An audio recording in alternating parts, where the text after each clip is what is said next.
Good morning class Shri Jeetan Chaudhary Mahavidyalaya से। आज मैं आपके सामने बी फाइनल ईयर का जो पेपर 1 है आपका क्या बोलते हैं research and measurement, psychological research and measurement, ठीक है। तो इसमें आपका हम आज समझने वाले हैं चर यानी कि वेरिएबल्स, ठीक है। तो चर जो है हम सभी जानते हैं कि जब भी हमें आपकी रिसर्च करनी होती है तो रिसर्च करने में हमें कुछ वेरिएबल्स को चुनना होता है, ठीक है। वही वेरिएबल्स वो होते हैं जो हमारी रिसर्च में डेटा इकट्ठा करने के लिए हमें हेल्प करते हैं। तो अगर हम कोई भी रिसर्च करते हैं तो हमें वेरिएबल्स तो चाहिए ही हैं, क्योंकि वही हमारा डाटा इकट्ठा करने में हमारी हेल्प करेंगे, ठीक है। और अगर डाटा इकट्ठा हम नहीं कर पा रहे हैं तो यानी कि वेरिएबल्स में कोई ना कोई दिक्कत आ रही है, ठीक है। तो अगर वैज्ञानिक अनुसंधान के अकॉर्डिंग देखा जाए तो वेरिएबल्स हैं, वेरिएबल्स हमारे रिसर्च वर्क के लिए बहुत ही इम्पोर्टेंट पार्ट होते हैं, ठीक है।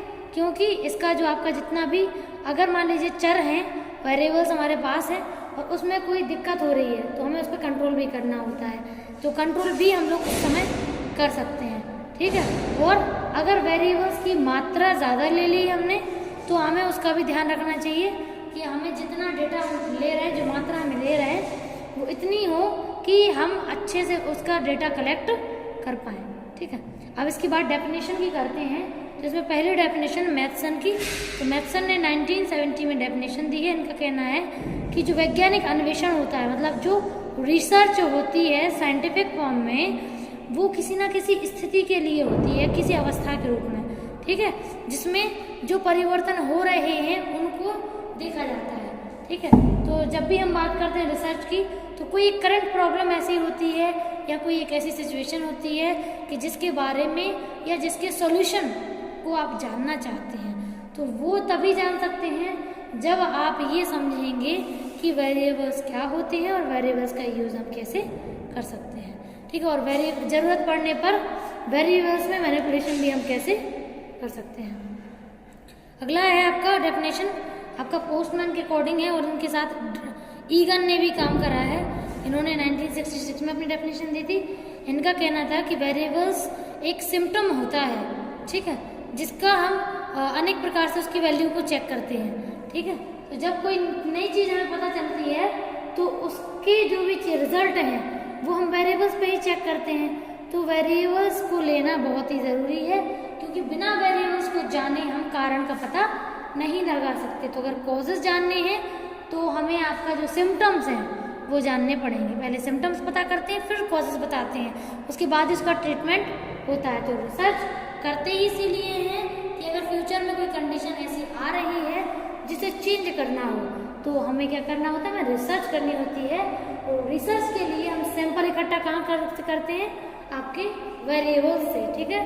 तो वेरिएबल हमारे डाटा को इकट्ठा करने में बहुत ही इम्पोर्टेंट रोल प्ले करते हैं। अगला डेफिनेशन है गैरेट के अकॉर्डिंग, उनका है 1967 की डेफिनेशन है। इनका कहना है कि जो वेरिएबल्स होते हैं वो एक क्वालिटी होता है या एक सिम्टम होता है जिसकी मात्रा में परिवर्तन हो सकता है और उसी मात्रा को हमें मापना होता है। मान लीजिए कोई भी टॉपिक पर रिसर्च 10 साल पहले हुई, ठीक है।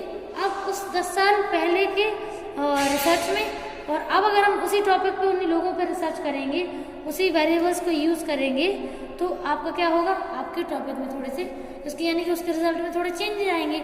ऐसा क्यों आया है, क्योंकि जो वेरिएबल्स है वेरिएबल में कुछ ना कुछ चेंजेस हुए होंगे, इस वजह से भी आपका जो मेथड है या जो भी चीज़ें हैं वो चेंज हुई हैं, ठीक है। अब इसके बाद हम बात करते हैं अपना क्या बोलते हैं, अगली डेफिनेशन है हमारी डी एमेटो के अकॉर्डिंग, ठीक है। इन्होंने अपने इस डेफिनेशन को 1970 में प्रेजेंट करा था। इनका कहना था कि जो वेरिएबल्स हैं वो किसी घटना या किसी वस्तु या किसी व्यक्ति का मापन करते हैं, ठीक है। तो उनके ऊपर जब मापन होता है तो वो हमारा क्या होता है, वेरिएबल्स, ठीक है। अगर मान लीजिए कोई प्राकृतिक आपदा आती है और उसका इफेक्ट हमें लोगों के ऊपर देखना है तो यहाँ पे इंडिपेंडेंट वेरिएबल कौन होगा, प्राकृतिक आपदा, और डिपेंडेंट कौन होगा, वो लोग जिसके ऊपर उसका इम्पैक्ट पड़ा है। तो ये पहला वेरिएबल होगा, ठीक है। अब मान लीजिए अगर जैसे मान लीजिए अगर हमने पर्सन को, मान लीजिए किसी एक पर्सन के बिहेवियर की वजह से दूसरे पर्सन के ऊपर उसका असर पड़ा, मान लीजिए किसी भी सिचुएशन का इम्पैक्ट दूसरे पर्सन पड़ता है, तो उस सिचुएशन इंडिपेंडेंट होती है और वो पर्सन में चेक की जाती हैं वो दो ही वेरिएबल्स के रूप में होती हैं, पहला है इंडिपेंडेंट और दूसरा है डिपेंडेंट। अब इन दोनों के बीच में अगर कोई चीज़ इम्पैक्ट डाले तो उसे हम इंटरवेनिंग वेरिएबल्स बोलते हैं, यानी कि मध्यवर्ती चर।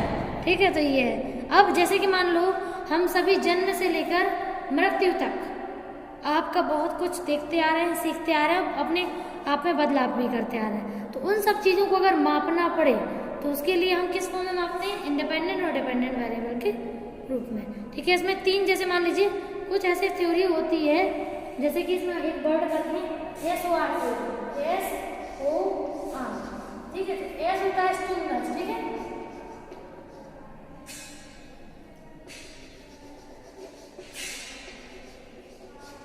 O होता है आपका ऑर्गेनिज्म,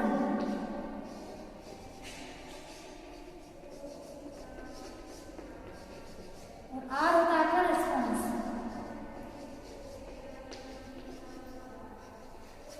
ठीक है, स्टिमुलस क्या होता है?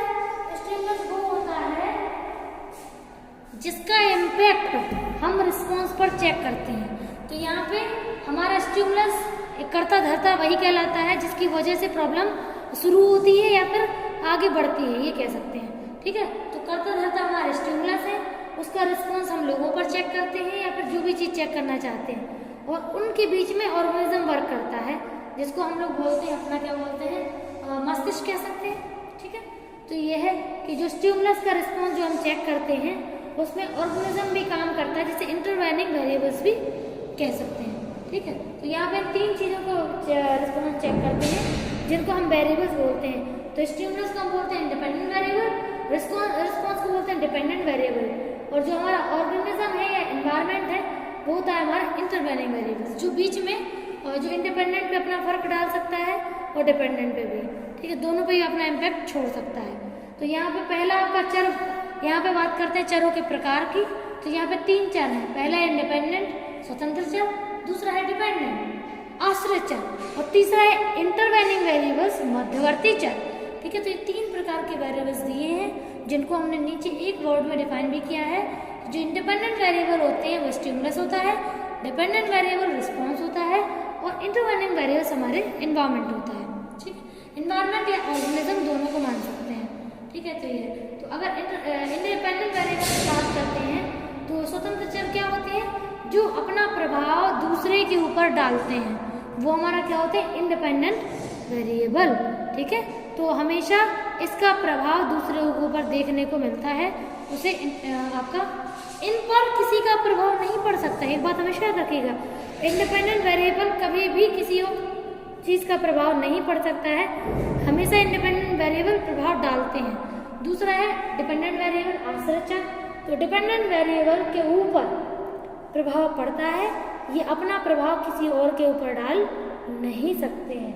ठीक है, इसके बाद हमारा थर्ड है इंटरवेनिंग वेरिएबल्स एनवायरनमेंट। ठीक है, इंटरवेनिंग वेरिएबल्स वो होते हैं जो बाहरी चर होते हैं, जैसे कि मान लीजिए मौसम, ठीक है, प्राकृतिक आपदा नहीं, मौसम और एक तरीके से आसपास का वातावरण, आसपास के लोगों की सोच, कुछ भी जो चीजें अलग से होती हैं, जो ना तो इंडिपेंडेंट होती है ना डिपेंडेंट होती हैं, केवल वो इम्पैक्ट डालती हैं किस पर? इंडिपेंडेंट पर। जब वो इंडिपेंडेंट पर अपना प्रभाव डालती है तो डिपेंडेंट पर तो देखने को मिल ही जाएगा प्रभाव। ठीक है, तो ये जिसमें इसीलिए रिस्पॉन्स स्टिमुलस को बोला गया है कि जो स्वतंत्र चर होते हैं वो हमारा स्टिमुलस होता है। जैसे मान लीजिए प्राकृतिक आपदा, वो हमारा स्टिमुलस होगा, इंडिपेंडेंट होगा। अब उसके के बाद लोगों के ऊपर उसका क्या फर्क पड़ रहा है, क्या तनाव की स्थिति से लोग गुजर रहे हैं, कितना परेशान है, कितना दुखी है, ठीक है, घर बार गुजर गया, तो ये सारी चीज़ें उनको क्या कहलाएंगी? Dependent variable. ठीक है, तो ये है रिस्पॉन्स। और थर्ड है इंटरवेनिंग वेरिएबल्स, यानी कि एनवायरनमेंट। ठीक है, तो एनवायरनमेंट हमारे आसपास की कोई भी चीज़, जैसे अगर इसको अगर हम फॉर्म में देखे चले, जैसे मान लीजिए अगर मान लीजिए हमने एज, उम्र को अगर हम इंडिपेंडेंट वेरिएबल मानते हैं तो उम्र के अकॉर्डिंग अगर उम्र बढ़ने का प्रभाव देख रहे हैं तो उम्र बढ़ना इंडिपेंडेंट वेरिएबल हो गया। उम्र बढ़ने के साथ साथ व्यक्ति की याददाश्त कमजोर होती है, वो डिपेंडेंट वेरिएबल हो गया। ठीक है, तो हम लोग क्या चेक कर रहे हैं? एक व्यक्ति की याददाश्त, तो व्यक्ति होगा इंडिपेंडेंट और जो उसकी याददाश्त है वो होगी डिपेंडेंट। ठीक है, अब इसमें अब हाँ, जैसे ये आपने कह दिया कि हाँ उम्र बढ़ने के साथ साथ व्यक्ति की IQ या उसकी मेमोरी लॉस होती है, तो ऐसा क्यों होता है? अब वो चीज़ें आप इंटरवेनिंग वेरिएबल्स के द्वारा बताओगे कि जैसे मान लीजिए उम्र बढ़ने से सेल्स हमारी कमज़ोर होती हैं, खत्म होने लगती हैं, और लोगों के साथ मतलब लोग कैसा व्यवहार उनके साथ करते हैं तो उसका भी इम्पैक्ट पड़ता है कि लोगों का जो याददाश्त है वो वीक हो रही है। ठीक है, तो ये तो इसमें अगर कोई भी दिक्कत हो तो इन तीनों चरणों के बाद हम इनका निर्माण और प्रकार देखेंगे आगे। ठीक, ओके, थैंक यू।